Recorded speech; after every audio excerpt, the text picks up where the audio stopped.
ஒரு வாட்சுக்கு பில்லு கேட்டோம், கடைசி வரைக்கும் கொடுக்காம அந்த மளிகை கடையில் ஒரு துண்டு சீட்டு கொடுப்பாங்கல்ல, உளுந்தம்பருப்பு, பாசி பருப்பு, பட்டாணி பருப்புன்னு, அது மாதிரி ஒரு துண்டு சீட்டை கொடுத்து இதுதான் வவுச்சர்னு கொடுத்தாரு.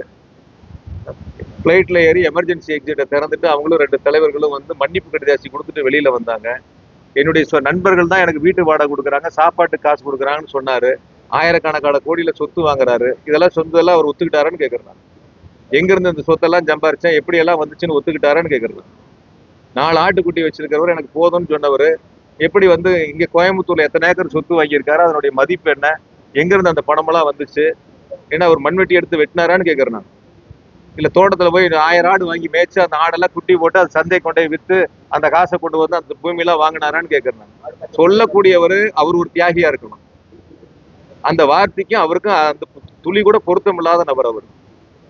ஒரு வகையில என்னன்னு கேட்டீங்கன்னா, உறக்க பேசினா அது உண்மையாயிரும் நினைச்சு அந்த செய்தியில நீங்க தலைப்புச் செய்தியா போடுவீங்க, லைவ்ல காட்டுவீங்கன்னு. உறக்க பேசினா அதெல்லாம் உண்மையாகாது. உண்மையை பேசணும்.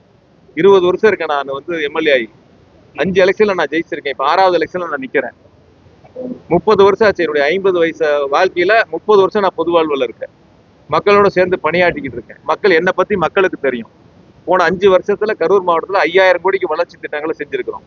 இந்த 5 ஆண்டுகள்ல கோவை மாவட்டத்துல மாண்பு முதலமைச்சர்கள் 21,000 கோடிக்கு உள்கட்டமைப்பு வசதிகளுக்கு நிதிகளை கொடுத்திருக்காங்க.